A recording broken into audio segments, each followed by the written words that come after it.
नमस्कार मंडळी. मी मूळचा कोकणातला. शिक्षणासाठी पुणे शहरात असतो. खरं तर आधी असायचो असंच म्हणायला हवं आता. या टाळेबंदीमुळे सगळंच ऑनलाईन झालं आणि मग पुण्यनगरी सोडून परत कोकणात आलो. खरं तर या टाळेबंदीमुळे अनेकांच्या नोकऱ्या गेल्या, व्यवसाय ठप्प झाले, सगळं जग थांबलं. पण आमच्यासारख्या विद्यार्थ्यांसाठी टाळेबंदी हे वरदानच ठरलं. टाळेबंदीच्या अगोदरची 2-3 वर्ष गावी कोकणात जाताच आलं नाही. त्यामुळे ना कुठले सोहळे, ना कुठले सण समारंभ, कोणतेच उत्सव जवळून अनुभवता आले नाहीत. पण या 1-1.5 वर्षाच्या टाळेबंदीमुळे घरातच राहून छोट्या प्रमाणावर का होईना सगळे सण उत्सव मनसोक्त साजरे करता आले. कोकणी माणसं अतिशय लाघवी, प्रेमळ व उत्सवप्रिय असतात. म्हणूनच आमच्या कोकणात सगळेच सण समारंभ हे अगदी उत्साहात साजरे केले जातात. मराठी नववर्ष बांबूच्या उंच उंच काठीला उलटा तांब्या लटकवून, भरजरी वस्त्राने सजवून, कडुलिंबाचा पाला, फुलांच्या हाराने व गोड गाठ्यांनी नटवून गुढी उभारून विजयोत्सव साजरा करून सुरू होते. कोकणात शारीरिक कष्ट जास्त असतात, त्यामुळे कोकणी माणसं ही प्राणीमित्रच म्हणायला हवीत. गोठ्यातील गाई वासरं, शेतातील नागदेवता हे सगळे आमचे जिवलगच की. म्हणूनच कोकणात बैलपोळा, नागपंचमी हे सण देखील उत्साहात साजरे केले जातात. या प्राण्यांची पूजा करून त्यांना नैवेद्य दाखवला जातो. फेर धरून लोकगीतं, लोकनृत्य सादर केली जातात. कोकणात नारळाचं उत्पादन खूप, त्यामुळे नारळी पौर्णिमा मोठ्या आनंदात साजरी केली जाते. या सगळ्यामध्ये कोळी बांधवांचा फार मोठा वाटा असतो. कोकण किनाऱ्यावर अथांग पसरलेल्या दर्यासागराला नारळ अर्पण करून पौर्णिमा साजरी केली जाते. मग कृष्ण जन्माष्टमी, गोपाळकाला, गणेश चतुर्थी, दसरा, विजयादशमी असे सगळेच सण उत्साहपूर्ण वातावरणात आनंदात पार पडतात. दिवाळी येते. दिवाळी म्हणजे दिव्यांची रांग. कोकणात खऱ्या अर्थाने दिवे, पणत्या प्रज्वलित करून दीपोत्सव साजरा केला जातो. आकाशकंदीलही घरीच बनवले जातात. निरनिराळ्या चवीचे सगळे फराळाचे पदार्थ घरीच केले जातात. घराचे अंगण सडा रांगोळीने सजवले जाते. घराघरात फराळांच्या मेजवान्यांचे बेत सुरू होतात. अशा प्रकारे फटाके न वाजवता, निसर्गाला जपत, एकमेकांना शुभेच्छा देऊनच कोकणामध्ये दिवाळी साजरी केली जाते. मग मकर संक्रांत गोडवा व मायेची ऊब घेऊन येते आणि सगळं काही मधुर करून टाकते. मग येतो होळीचा सण. कोकणामध्ये बरं का मंडळी, 2च सण मोठ्या प्रमाणावर साजरे केले जातात. एक म्हणजे होळी आणि दुसरे म्हणजे गणेश चतुर्थी. चला ऐकूयात गणेश चतुर्थीचे अनुभव. मित्रांनो, गेल्या आठवड्यात आपण कोकणामधली जीवनशैली पाहिली. आंबा फणसाच्या बागा पाहिल्या, झाडाखाली पडलेला फणस चोरून खाल्ला. इतकंच नाही तर समुद्रकिनारी फिरूनही आलो. जाता जाता कवितेतून कोकणी लोकांच्या मोठ्या मनाचं दर्शन झालं. पण ही सगळी झाली जीवनशैली. आजच्या भागात आपण आपल्या कोकणातले सण सोहळे पाहूया. अहो, पाहायचे कशाला, साजराच करूयात की. चला तर मग बाप्पाच्या जयघोषाने सुरू करूया आपला आजचा भाग. म्हणा गणपती बाप्पा मोरया. जसा गणेशोत्सव जवळ येतो तशी आपल्या कोकणात लगबग सुरू होते. भाद्रपद महिन्याची चाहूल लागताच गणेश मूर्तीसाठी मूर्तिकाराला पाट दिला जातो. आपल्याकडे आपण तयार गणेश मूर्ती घेऊन येतो, त्याचप्रमाणे कोकणात आधी मूर्तिकाराला पाट देतात आणि त्यावर गणेश मूर्ती साकारली जाते. गणेशोत्सवासाठी बाहेरगावी गेलेले, घरापासून शिक्षणासाठी, नोकरीसाठी दूर गेलेले किलबिल पाखरं घरी यायला निघतात. काका, मावशी, मामा, आप्पा, दादा, ताई, वहिनी घरी येतात आणि घर माणसांनी भरून जातं.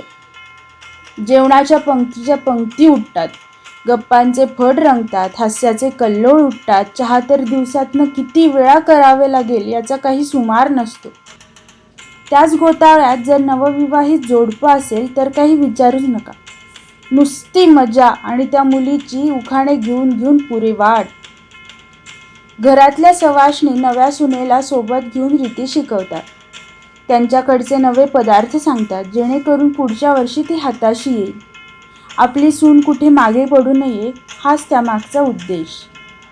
आता गणेशोत्सवात उकडीचे मोदक खाल्ले नाहीत तर याला काय अर्थ आहे सांगा बरं मंडळी. मग या उकडीच्या मोदकांसाठी चांगल्या प्रतीच्या स्वच्छ तांदळाचं रूपांतर पिठामध्ये होतं आणि घरातले ओले नारळ, काजू, बदाम, वेलची, गूळ एकत्र करून त्याचं तयार होतं आपलं सारण. वर वाढीव तूप कढवलं की झालंच की मग काम आपलं. आणि काय हवं असतं? अहो, आम्ही कोकणी माणसं. मोदक आणि त्यावर ओघळणारं तूप म्हणजे आमचा जीव की प्राण. आहा. मोदकावर वाढीव तूप घेतलं नाही तर धत मोदक खाल्लेत तुम्ही? गणेश चतुर्थीच्या आदल्या दिवशी गणेश मूर्ती घरी आणली जाते. गणेश चतुर्थीच्या दिवशी बाप्पाला पालखीतून अंगण आणि घर फिरवलं जातं. गणेश चतुर्थीच्या दिवशी सकाळी 5 स्त्रीवर्गाचा सोहळ्यातला स्वयंपाक सुरू होतो. तो उरकतो न उरकतो तोच बाहेरून आरोळी ऐकू येते. गणपती बाप्पा मोरया, मोरया रे बाप्पा मोरया रे, मोरया रे बाप्पा मोरया रे, मोरया रे बाप्पा मोरया रे, मोरया रे बाप्पा मोरया रे. आणि पालखीत विराजमान असणाऱ्या त्या गणरायाचं रूप पाहायला सर्वजण आतुरतेने अंगणात येतात. धूमधडाक्यात बाप्पाचा गजर सुरू होतो. मोरया मोरया मोरया मोरया म्हणा गणपती बाप्पा मोरया, असा सामुदायिक गजर होतो आणि बाप्पाची पालखी मध्यभागी प्रस्थापित करून त्याभोवती रिंगण केलं जातं. लहान मोठे स्त्री पुरुष एकत्र येऊन रिंगण धरून नाचतात. गणाधाव रे मला पाव रे, तुझ्या प्रेमाचे किती गुण गाव रे, तू दर्शन आम्हाला दाव रे. गणाधाव रे मला पाव रे, गणाधाव रे मला पाव रे, तुझ्या प्रेमाचे किती गुण गाव रे, तू दर्शन आम्हाला दाव रे. याप्रमाणे पारंपरिक गाणी गाऊन फेर धरले जातात. पुन्हा एकदा बाप्पाचा मोठ्याने आणि मनसोक्त गजर होतो. गणपती बाप्पा मोरया. आणि सुंदर सजवलेल्या पालखीतून त्यांची रवानगी आता मंडपात होते. रंगीबेरंगी झालर आणि विविध रंगी फुलांनी सजवलेल्या मंडपात आता बाप्पा विराजमान होतात. पद्मासनात बसलेले, एका हातात कमळ एका हातात केवडा धारण केलेली गणेश मूर्ती शोभून दिसत असते. गणेशाला पालखीतून घर दाखवताना आणि स्त्रियांनी ओवाळताना पाहिलेल्या मूर्तीपेक्षा आता बाप्पाच्या चेहऱ्यावर आता जरा तेज जास्तच असतं. दर्शनासाठी येणाऱ्या प्रत्येकालाच बाप्पाचं हे रूप भाळत असतं. बाप्पा विराजमान झाल्यावर 21 मोदकांचा नैवेद्य दाखवला जातो आणि मग सागर संगीत आरती होते. आरतीच्या वेळी ढोलकी, तबले, झांज ही वाद्य आपसुकच बाहेर येतात. बघता बघता 15-16 आरत्या होतात. सोबतीला पारंपरिक गाणी, अभंग, श्लोक होतात. सर्वजण फुगड्या खेळतात. अशा प्रकारे साधारण तास ते 1.5 तासांची आरती सुफळ संपन्न होते. नमस्कार होतात. आता मात्र सर्वांचे पोटोबा बोलायला लागलेले असतात.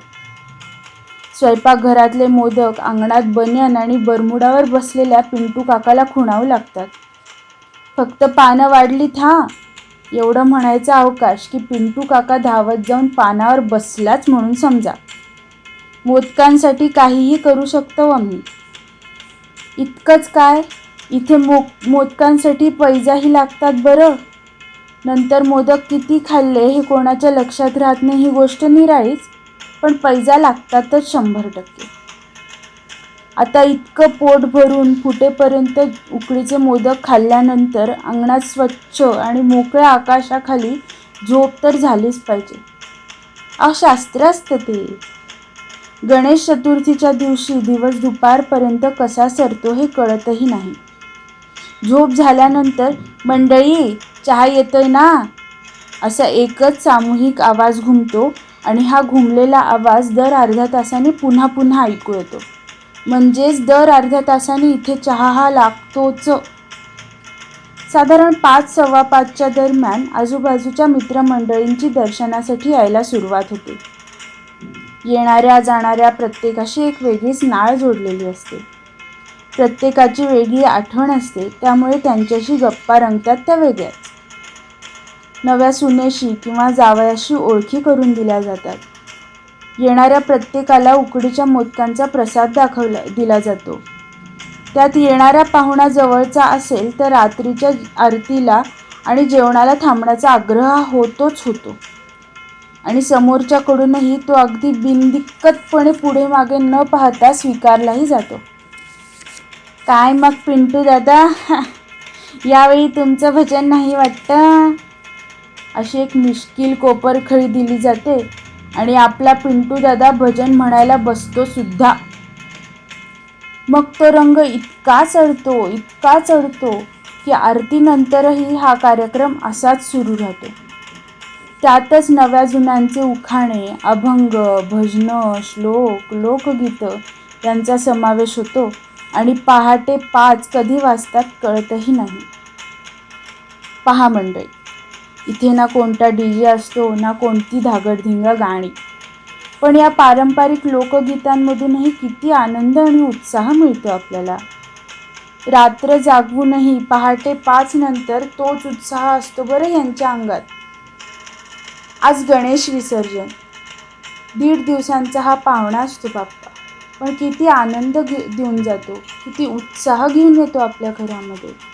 पूर्ण घर एकत्र आणतो, नवी नाती जोडतो. स्त्री वर्ग आता पुन्हा सोहळ्याच्या स्वयंपाकाला लागतात. अधूनमधून हास्य, कल्लोळ आणि गप्पा तर नॉनस्टॉप सुरूच असतात, म्हणजे त्याला काही तोडच नसते हो. दुपारची जेवणं झाल्यानंतर दही दूध पोहे, कोरडी डाळ यांचा नैवेद्य दाखवून पुनरागमनायच असं आवाहन करून बाप्पाचं प्रस्थान विसर्जन हौदाकडे होतं. पुन्हा आरती करून बाप्पाचं विसर्जन केलं जातं आणि प्रत्येकाच्या मनात पुन्हा पुन्हा हीच मागणी असते, बाप्पा रे, सर्वांचं कल्याण कर आणि पुढच्या वर्षी लवकर ये. म्हणा गणपती बाप्पा मोरया, मंगल मूर्ती मोरया. कोकणात होळीचा सण अतिशय मोठ्या प्रमाणावर साजरा केला जातो. या होळीच्या सणाला शिमगोत्सव असं गोड नाव पडलं आहे. बरं का मंडळी, हा शिमगोत्सव भारी मजेशीर असतो. गावातलं प्रत्येक जण या शिमगोत्सवाची वर्षभर वाट पाहत असतो. त्याला कारणही तसंच असतं. कधी एकदा शिमगोत्सव सुरू होतोय व कधी आम्ही सगळे बाहेरगावी असलेले विद्यार्थी, चाकरमानी 15-20 दिवसांसाठी गावाकडे पळतोय असं झालेलं असतं. कारण उत्सवपूर्ण वातावरण सळसळत्या उत्साहाने, आनंदाने, समाधानाने अगदी भारून जातं. लहान थोर सर्वच कुठलाच विचार न करता शिमगोत्सवाचा मनसोक्त आनंद लुटतात. शिमगो रे शिमगो, कोकणचं शिमगो, शिमगो रे शिमगो, होळीचं शिमगो असं म्हणत गोमू नृत्य, संकाकूर अशी अनेक लोकनृत्ये सादर करून कोकणचे फिरते खेळे, लोकगीते गात गात फेर धरून खेळले जातात. नवीन नवीन लग्न झालेलं जोडपं देखील लाजत मुरडत लोकनृत्य सादर करतात. शिमगोत्सव बरेच दिवस चालतो. साधारण 10-15 दिवस रोज कधी मंदिरात, कधी गावच्या चावडीवर, कधी वडाच्या पारावर लोकनृत्ये व लोकगीतांचा फड रंगतो. लोकगीते गात गात गावातल्या थोऱ्या मोठ्यांबरोबर नाचण्याचा आनंद शब्दात व्यक्त करताच येणार नाही हो. मग फाल्गुन द्वादशी, त्रयोदशी किंवा पौर्णिमेला ग्रामदेवतेची मूर्ती किंवा रूपे पालखीत ठेवून ती नाचवली जाते. सगळेजण पालखी नाचवण्यासाठी अगदी आतुर असतात. ग्रामदेवतेच्या पालखीचे भोई होऊन गावच्या चावडीवर सगळ्यांसमोर लोकनृत्य सादर करण्यात जे समाधान मिळतं ते शोधून सुद्धा मिळणार नाही. पहाटे अर्थात ब्राह्ममुहूर्तावर पालखी नाचवण्याच्या सुरू झालेल्या कार्यक्रमाचा आनंद लुटता लुटता कधी रात्र होते कळतही नाही. त्या आपल्या माणसांबरोबर वर्षानुवर्षे युगानुयुगे चालणाऱ्या या आनंददायी परंपरेत सगळे समाधानाने एकरूप झालेले असतात. मग मागच्याच वर्षीसाठी होळीला केलेल्या खड्ड्यात बरंच जुनं खोड असलेल्या झाडाचा बुंदा आणून उभा केला जातो. हे अतिशय जिकिरीचं काम असतं. आजूबाजूने गवताची पेंढी रचून होम केला जातो. होळी पेटवली जाते. ग्रामदेवतेची पालखी नाचवत नाचवत होळीला प्रदक्षिणा घातली जाते. मग होळीला पुरणपोळीचा नैवेद्य अर्पण केला जातो. नवदाम्पत्य जोडीने होळीला नारळ अर्पण करतात. मग काय, सगळेजण ग्रामदेवतेला आणि ग्रामदेवाला गाऱ्हाणं घालतात. हा गाऱ्हाणं घालण्याचा कार्यक्रम अतिशय देखणा असतो बरं का. ती गाऱ्हाणी अशी, तर गे बाय माझी देवी, गेल्या वर्षभरात गावावर, देशावर, संपूर्ण मानव जातीवर जी काही संकटं आली ती तुझ्या कृपेने टळली ग माय. आम्हा समद्यांवर तुझी कृपा अशीच असू दे गो माय. बोला हो जे. सगळ्या संकटांचा नायनाट कर गो माय. सगळ्या दुष्ट शक्तींना तुझ्या पायाखाली चिरडून आम्हाला तुझ्या कुशीत घे गो माय. बोला हो जे. तर हे बाप्पा महाराजा, सगळी सावटं दूर करून तुझे कृपाछत्र आम्हावर धर रे महाराजा. बोला होय महाराजा. सगळी विघ्न नष्ट होऊन दुःखाचं कायम सुख होऊ दे रे महाराजा. बोला होय महाराजा. यानंतर अभंग गवळणीही गायल्या जातात. हा सगळा कार्यक्रम संपतो न संपतो तोच पहाट केव्हा होते हे लक्षातही येत नाही. मग सगळेजण घरी जाऊन आंघोळ करून पूजा अर्चा आटपून परत गावच्या चावडीवर येतात. ग्रामदेवतेची पालखी प्रत्येकाच्या घरादारात नेऊन भोयांकरवी नाचवली जाते आणि मग पालखीचे प्रस्थान देवळाकडे होते. ग्रामदेवाची पूजा झाल्यावर लांब लचक भल्या मोठ्या आरत्यांचा कार्यक्रम होतो. परत एकदा देवाच्या गाभाऱ्यासमोर दिवट्या घेऊन पुढच्या शिमगोत्सवापर्यंत लक्षात राहील असं लोकनृत्य सादर केलं जातं. परत गाराणी घातली जातात. देवाला तुपात भिजलेल्या पुरणपोळीचा नैवेद्य नारळाच्या दुधाबरोबर दाखवला जातो बरं का.